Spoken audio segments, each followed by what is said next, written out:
Alors, j'ai connu la méthode, au fait, en cherchant qu'est-ce qui existe comme jeu pour apprendre plus, de par mon intérêt pour la théorie des jeux, et je me suis rendu compte qu'il y avait encore très peu de jeux pour apprendre, par exemple, des mécanismes économiques en les vivant. Et donc, au fait, j'ai décidé de créer un jeu de stratégie pour justement que les gens puissent expérimenter en même temps qu'ils discutent les éléments économiques.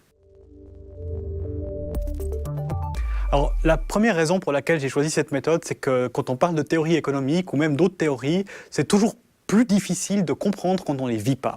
Créer un jeu, ça permet aux gens de se mettre dans un jeu dans lequel ils comprennent, ils vivent les mécanismes et puis ils voient pourquoi les gens agissent d'une manière ou d'une autre. Donc en fait, c'est pour rendre réel et concret un enseignement théorique.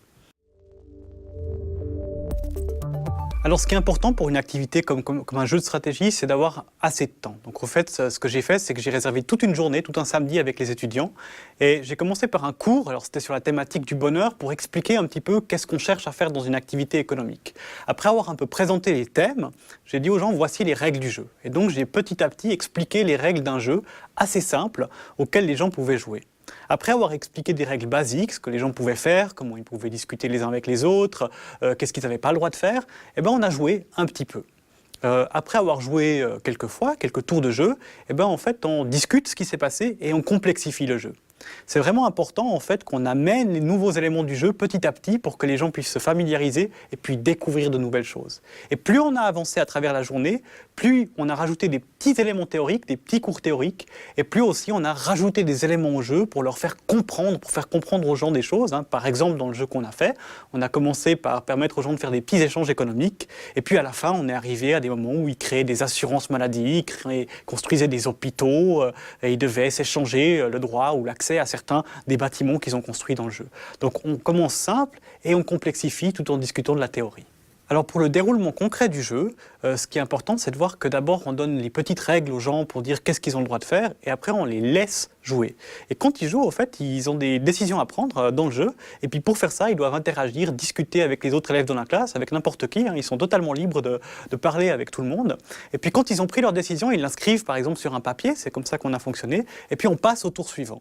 Puis au tour suivant, de nouveau, voilà, les choses se passent et puis ils peuvent de nouveau discuter, qu'est-ce qu'ils veulent faire, etc. Et on fait plein de tours de jeu comme ça, où les gens font ce qu'ils veulent, puis après inscrivent leurs décisions.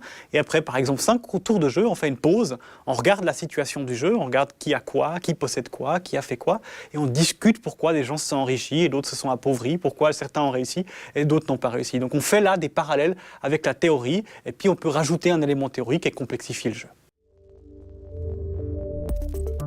La première chose qui a hyper bien fonctionné, c'est que je crois que les étudiants ont vraiment adoré l'idée de pouvoir jouer à un jeu. C'est vrai que c'est amusant, c'est différent, et puis ça permet de se rentrer dedans, c'est-à-dire qu'au début on dit mais qu'est-ce que ça va être, et puis tout d'un coup les étudiants sont complètement pris dedans, négocient, discutent, et puis ça fait que c'est vraiment une expérience agréable.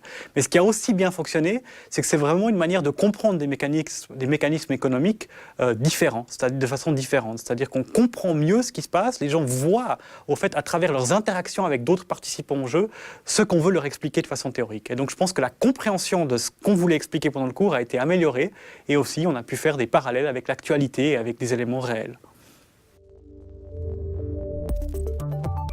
La plus grande difficulté qu'on a trouvée dans ce jeu, c'est que comme c'est un jeu qui a été utilisé majoritairement en papier, avec beaucoup d'éléments papier, ça peut être assez compliqué à gérer du point de vue logistique, du matériel de jeu, du fait que les gens ne se perdent pas, du fait que les gens ne trichent pas, du fait que les gens comprennent ce qu'ils font. Donc il y a beaucoup de challenges logistiques assez lourds, et je pense que pour développer une méthode comme celle-ci, il faudrait vraiment investir dans des méthodes online ou en utilisant de la technologie, des tablettes, des choses comme ça qui pourraient vraiment faire qu'on évite ces problèmes-là. Donc ce qui est très difficile, c'est quand même la logistique, et puis il ne faut aussi pas se planter quand on élabore des règles.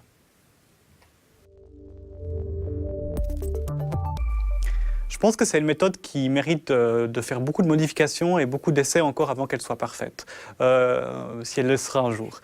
La première chose, c'est clairement, à mon avis, d'avoir un système de jeu qui fait que, si vous voulez, vous avez des objets de jeu et puis du matériel aussi au niveau technologique qui permet de faciliter les interactions. En fait, d'éviter d'avoir beaucoup de temps qui est perdu pour des aspects d'échange, de discussion logistique, plutôt que de se concentrer sur le jeu. Donc, en fait, il faudrait probablement professionnaliser la chose. Quand on développe un jeu comme ça, c'est très artisanal au début, et je pense que ce qu'il faudrait faire pour que ce soit bien, c'est que ce soit professionnalisé, que ce soit vraiment poli. Alors si on veut se lancer dans la création d'un jeu, le premier conseil important, c'est de développer par petits pas. Il ne faut pas faire un truc hyper compliqué sans avoir testé avant.